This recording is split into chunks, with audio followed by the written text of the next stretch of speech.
Welcome to the Banker Lamp. Please enjoy the video.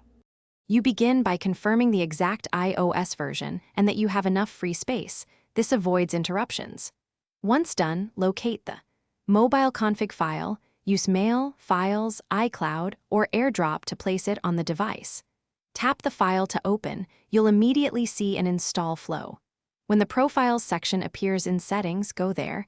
That is where installations register. Make sure to be on a trusted Wi-Fi network, so the device can reach any servers the configuration references.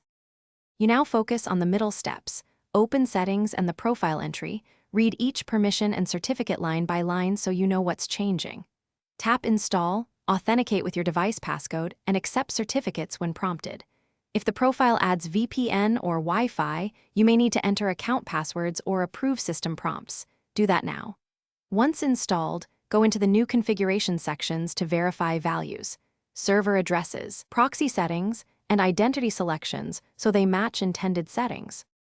You finish by verifying the profile is active in Settings General Profiles and then test the services it controls. Connect Wi-Fi, start VPN, send a test email. Make sure to reboot the iPhone so network changes and policies fully apply. If something goes wrong, remove the profile and reinstall.